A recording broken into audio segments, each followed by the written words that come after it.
Picture this. It is the early days of February 2026. The world has just witnessed a financial anomaly that was never supposed to happen. On your screen, the news anchors are having a meltdown about a silver crash. The charts are bleeding red and the price is free, falling down to $72 per ounce. You pick up the phone to call your dealer, thinking you are about to pull off the trade of the century. But the voice on the other end just laughs. They tell you there is absolutely no metal to sell at that price. If you want actual silver, the kind you can drop on your foot, the price is over $100. Meanwhile, halfway across the world in Shanghai, that exact same ounce is trading openly for $130. That is a spread of $58. It is enough to make an algorithm have a heart attack. This is not just a market glitch. It is a crime scene, and we are the only ones looking at the fingerprints. So, do yourself a favor. Ignore the panic sellers for a moment and focus on the data, not the drama. Before we start the autopsy, let me know where you are tuning in from today. Are you watching from the vaults of Zurich, the markets of Mumbai, or the mining towns of Toronto? Let us strip this engine down and look at the mechanics of the crash. To understand why the price of silver collapsed on your screen while vanishing from the vaults, we have to look at the architecture of the paper market. What happened in late December of 2025 was not a sell-off by investors. It was a structural purge initiated by the exchange itself. We need to talk about the Chicago Mercantile Exchange, or CME. They are the casino owners. Their primary job is not to discover the true price of silver. Their job is to ensure the house never loses and the clearing members never default. In late December, they saw something that terrified them. The long positions, the people betting on the price going up, were accumulating too much leverage. If the price spiked too quickly, the short sellers, which are primarily the bullion banks, would face catastrophic losses. They would not be able to cover their positions. The system would break. So, the exchange pulled the emergency brake. They raised the margin requirements. Let me explain exactly what that means. When you buy a futures contract for 5,000 ounces of silver, you do not pay the full price. You put down a deposit, a fraction of the value. That is called margin. In December, the CME raised that requirement by 25% overnight. This is a brutal move. Imagine you are a trader holding a long position. Suddenly, you get a notification that you must deposit millions of dollars in cash immediately to keep your position open. You do not have the cash. So what do? You have no choice. You have to sell. You are forced to liquidate. When thousands of traders are forced to sell at the exact same time, the price crashes. It is a mathematical certainty. It triggers a cascade of stop-loss orders, driving the price down further, triggering more margin calls and more selling. It is a feedback loop of destruction. This is what the media called the bloodbath. They showed you the red candles and told you nobody wanted silver anymore, but they were lying. Because while the paper contracts were burning, the physical metal was disappearing. This brings us to the second part of this mechanism, the decoupling. This is where the story gets strange. Usually when the price of a commodity drops by 20%, the physical demand should cool off, or supply should flood the market. But the opposite happened. As the spot price fell to $70, the premiums charged by dealers skyrocketed. If you tried to buy a silver eagle or a maple leaf in January, you realize that the spot price is a fiction. The dealers were not selling at spot. They were adding a premium of 30, sometimes 40%. Why? Because the mints, the actual factories that turn industrial bars into retail coins, went on allocation. Allocation is a polite word for rationing. The United States Mint told its authorized purchasers that they could not order what they wanted. They could only take what they were given. This is a supply chain fracture. The price on the screen says silver is cheap and abundant. The supply chain says silver is scarce and critical. Now let us widen the lens to the real predator in this water, the Shanghai Gold Exchange. While New York was busy crushing the paper speculators, the East was watching with a smile. This is what I call the pincer strategy. It is an unintentional but deadly cooperation between Western banks and Eastern sovereigns. When the CME smashes the price of paper, they inadvertently put a discount tag on the physical metal for any buyer who has the cash to take delivery. And who has the cash? China, India, the BRICS nations. They see the price drop in New York and they back up the trucks. They do not buy futures contracts. They buy the 1,000-ounce industrial bars directly from the vaults in London and Switzerland. This creates an arbitrage loop that is bleeding the West dry. They buy physical silver in the West at the artificially suppressed price. They ship it east. And the moment that metal lands in Shanghai, it is revalued at the true market price, which is currently $58 higher than New York.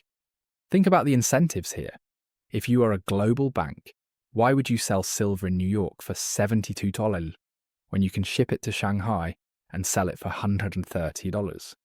The only reason the price difference exists is because of the friction in logistics. You cannot teleport silver. It takes time to fly it, insure it, and refine it. And that is the bottleneck. The refineries in Switzerland are working 24 hours a day, 7 days a week. They are melting down the large Western bars and recasting them into 1 kilogram bars, which is the standard for the Chinese market. The flow of metal is entirely one way from west to east, from the paper market to the physical market. This leads us to the most dangerous technical signal in the entire commodities market. It is a word that keeps bankers awake at night. Backwardation. Normally, a futures contract for delivery next month should cost more than the price of metal today. This is logical. You have to pay for storage, insurance, and interest. This condition is called contango. It is the sign of a healthy market with plenty of supply. But today we are in backwardation. The price of silver for immediate delivery is higher than the price for delivery in the future. The market is effectively saying, I do not care about your promise to deliver silver in March. I do not trust that you will have it. I want the metal now, and I will pay a premium to get it in my hand today. Backwardation is the heartbeat of a shortage. It is the market screaming that the warehouses are empty. And if we look at the data from the CME vaults, specifically the registered category, the scream becomes deafening. You have to understand the difference between eligible and registered. The media will look at the total number and say there are hundreds of millions of ounces in the vaults. But that is the eligible category. That silver belongs to private investors, family offices, and banks. It is stored there, but it is not for sale at the current price. It is not available to settle a contract. The only silver that matters is registered. These are the bars that have a warrant attached, ready to be delivered to fulfill a futures contract. That number has plummeted to historic lows. It is dangerously close to zero. So here is the summary of the structure. The paper market is being suppressed by margin hikes to protect the banks from a short squeeze. This suppression is causing a physical shortage as the East drains the inventory. The premiums are exploding because the real market has decoupled from the fake market, and the technical signals, like backwardation, are confirming that we are running out of time. This is not a trading cycle. This is a liquidation of the Western financial system's ability to set the price of real assets. The mechanism is broken, and when it finally snaps, the gap between $70 and $130 will vanish in a single afternoon. To understand the endgame, we must look at the precedent. In the world of silver, all roads eventually lead back to 1980. If you read the headlines today, the financial journalists are lazy. They keep repeating the same tired comparison. They say we are witnessing another Hunt Brothers moment.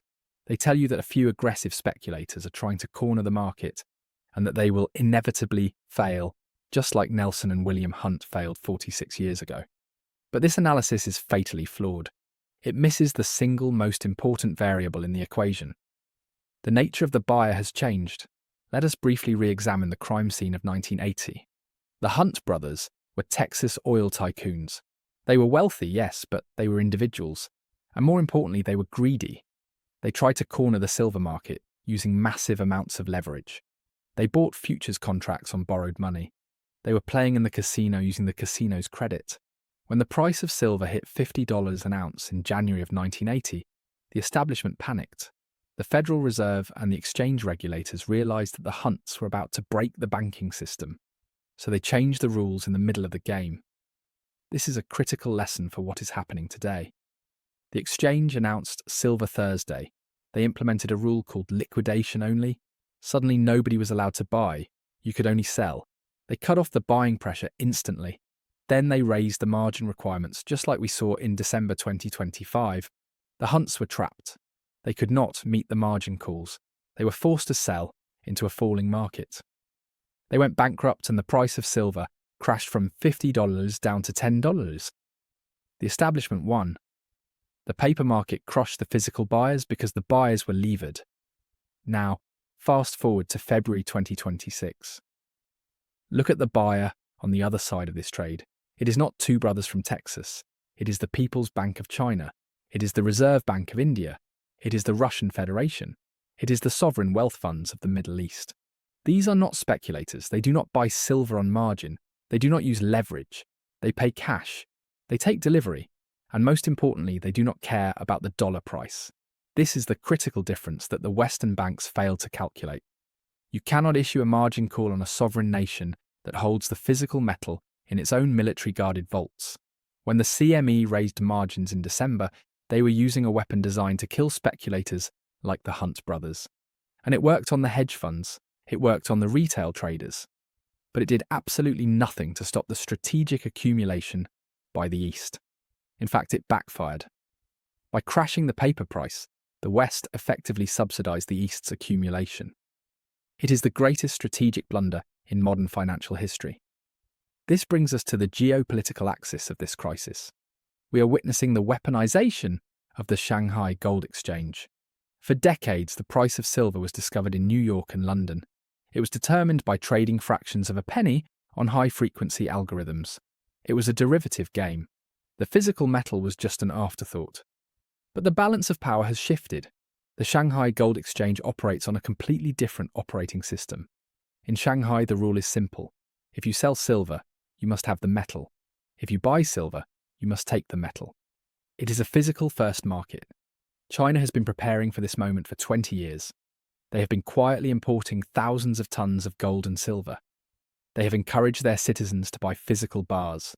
They have halted the export of silver mining production. China is the largest producer of silver in the world. Yet, not a single ounce leaves the country. It all stays within the borders. On top of that, they are vacuuming up the supply from Mexico and Peru. Why are they doing this? Because they understand the industrial reality we discussed. They know that silver is the strategic oil of the 21st century. You cannot build a modern military, a solar grid, or an electric vehicle fleet without it. The West treats silver like a financial asset, a line on a chart to be traded. The East treats silver like a strategic material, a distinct element in the periodic table that is essential for national security. This creates a geopolitical arbitrage. The West sells silver to suppress inflation expectations and defend the fiat currency system. The East buys silver to build the infrastructure of the future. We must also look at the year 2011. That was the last time silver threatened to break out. It hit $50 again. And again the CME raised margins 5 times in 9 days. They smashed the price down. It worked then because the market was still dominated by Western investment funds. But today the flows are different. The disconnect we see between the London spot price and the Shanghai price is the evidence of a broken system. The West is running out of ammo. The ammo in this case is the physical bars in the London vaults. Every time they smash the price down with paper contracts, they accelerate the drainage of the vaults. It is a paradox. To save the price-fixing mechanism, they have to destroy the inventory. The geopolitical implications are terrifying for the dollar system. If the Shanghai price becomes the reference price for the world, then the CME becomes irrelevant. If miners in Mexico and Peru decide to sell their product to Shanghai for $130 instead of selling to New York for $72, the COMEX defaults. It ceases to function as a delivery vehicle. This is the definition of a force majeure event. The Western financial system relies on trust. Trust that the contract will be honoured. Trust that the price on the screen is the real price. That trust is evaporating. We are seeing a return to Gresham's law, but with a geopolitical twist. Bad money, the paper derivatives, drives out good money, the physical metal. The physical metal is fleeing the jurisdiction of the dollar and moving to the jurisdiction of the yuan and the rupee. The ghost of the Hunt brothers is watching, but this time the outcome will be different. The Hunt brothers were trying to make a profit in dollars. The sovereign buyers of today are trying to exit the dollar entirely. They are not trying to corner the market to sell it back to you at a higher price. They are cornering the market to keep it. They are taking the ball and going home. And when the vaults in London are finally declared empty, when the registered inventory hits zero, the geopolitical leverage will shift instantly. The West will have to come to the East, hat in hand, asking to buy back the metal they sold so cheaply, and the price then will not be $130. It will be whatever the owner says it is. This is the history being written right now. It is not a cycle, it is a secular shift. The era of paper manipulation is ending, and the era of physical consequence is beginning. While the bankers play their games with paper contracts and the politicians maneuver for geopolitical leverage, there is a third force at work that is even more relentless. It is the force of physical necessity. We need to talk about the industrial reality of silver, because this is where the math becomes terrifying. For thousands of years, silver was money. But in the 21st century, it has become something far more critical. It is the electrical blood of the modern world. You cannot have a green energy revolution without it. You cannot have an artificial intelligence boom without it. You cannot have a modern missile guidance system without it. And right now in February 2026, the industrial sector is starving. Let us look at the solar vampire. This is the nickname insiders have given to the photovoltaic industry. 5 years ago, analysts predicted that solar panels would become more efficient and use less silver. They were wrong. The industry shifted to new technologies like TOPCon and HJT cells, which actually required more silver per unit, not less. The data from the Silver Institute is unequivocal. In 2025 alone, the solar industry consumed nearly 25% of the entire global mining supply. That is a staggering number.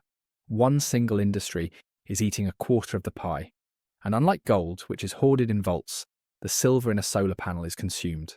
It is locked away on a rooftop for 30 years. It is gone. It does not come back to the market. This industrial demand is price inelastic. If you are a manufacturer like Tesla or Samsung, and the price of silver goes from $72 to $100, you do not stop buying. You cannot stop.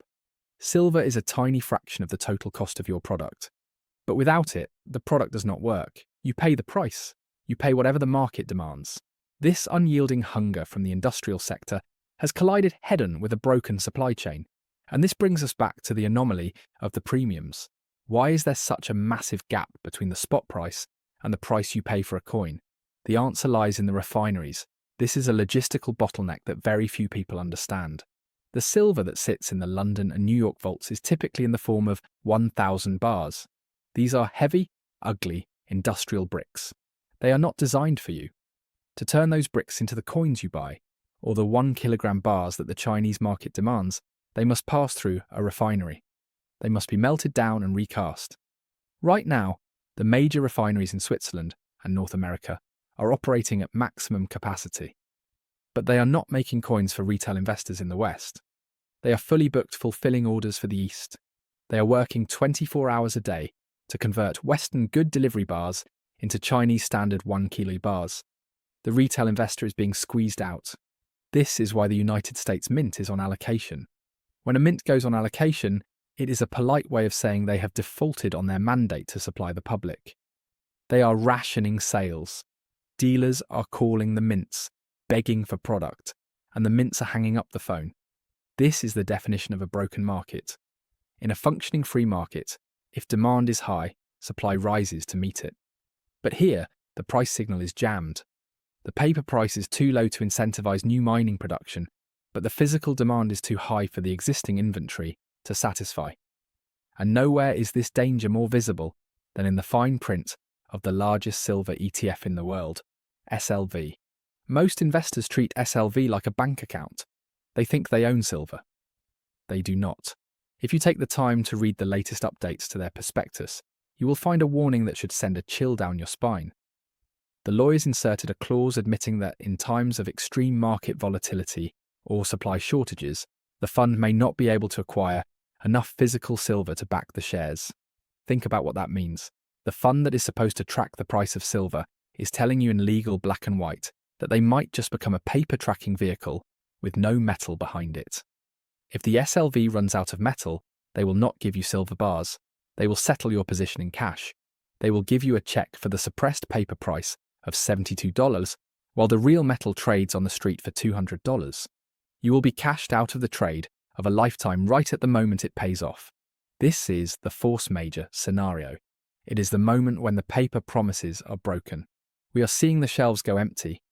Go to your local bullion dealer's website right now. Look at the inventory.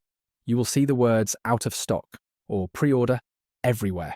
You are being asked to pay today for metal that might be delivered in 3 months. That is not a purchase. That is an unsecured loan you are giving to the dealer. The supply chain has snapped. The miners are struggling with rising energy costs and falling ore grades. The refineries are bottlenecked. The vaults are being drained by sovereign buyers. And the paper market is pretending that none of this is happening. We are standing on the edge of a cliff. The industrial users are starting to panic. We are hearing reports of major electronics manufacturers bypassing the COMEX entirely and trying to sign direct offtake agreements with the miners. They want to secure their supply at the source before the music stops. When Apple and Samsung decide they need to hoard silver to keep their factories running, the game is over. The price will not just rise, it will reset. It will disconnect completely from the paper charts and find its true equilibrium based on physical scarcity. The data is screaming at us. The warehouses are emptying. The premiums are exploding. The mints are rationing. The industry is desperate. This is not a drill. The supply chain has already failed. The public just hasn't realised it yet, because they are still looking at the wrong price tag. We have arrived at the final verdict. We have dissected the anatomy of the crash, exposed the pincer attack between Chicago and Shanghai, and witnessed the breaking of the industrial supply chain. Now we must face the uncomfortable question: what happens next? We are moving towards a singular event horizon that insiders call the force majeure. In contract law, force majeure is a clause that frees both parties from liability or obligation when an extraordinary event or circumstance beyond their control prevents one or both parties from fulfilling their obligations. In the context of the CME and the London Bullion Market Association, it means one thing: they stop delivering metal and start printing checks. This is the ultimate rug pull. The system is designed to protect the banks, not the customer. When the inventory in the registered category finally hits zero, or when the backwardation becomes so severe that the exchange cannot function, they will not declare bankruptcy. They will simply declare that the contract can no longer be settled in physical silver. Instead, they will invoke the cash settlement rule. Let me paint you 2 scenarios to illustrate exactly what this means for your financial survival. Scenario A, the paper trap. You are a prudent investor. You saw the data. You knew silver was undervalued. So you bought $50,000 worth of an exchange-traded fund or a futures contract. You feel smart. You are long silver. Then the reset happens. The Shanghai price rips to $200 an ounce as the shortage goes public. You check your brokerage account expecting to see a massive profit, but you do not. Instead, you receive a notification. Your position has been closed out by the exchange at the last official settlement price. That price is the manipulated paper price of $79. They deposit $50,000 back into your account. You are furious. You take that cash and run to a dealer to buy real silver. But the dealer tells you the price is now $250.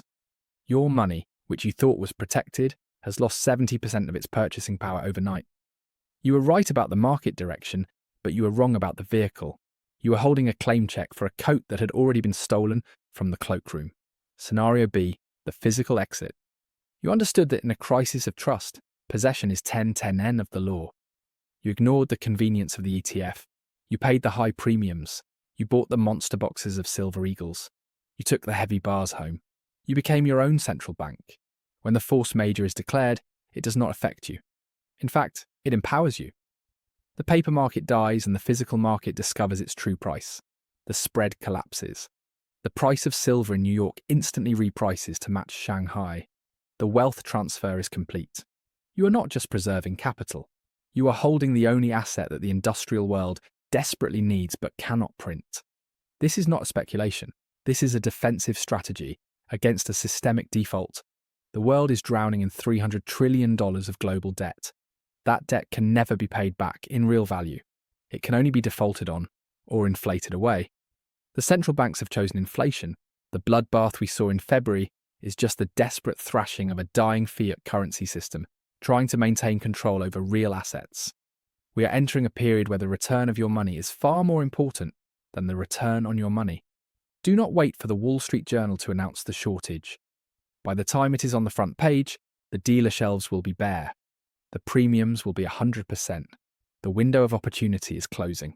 The divergence between the paper price and the physical price is the final warning siren. I cannot give you financial advice. I can only give you the map of the minefield. The map says the paper path leads to a trap, and the physical path leads to freedom. The choice is yours. Do not trust the words of the central bankers. Trust the weight of the metal in your hand. If you want the full breakdown of the data sources, the margin hike schedules, and the Shanghai inventory reports that we used in this investigation, I have compiled a full dossier.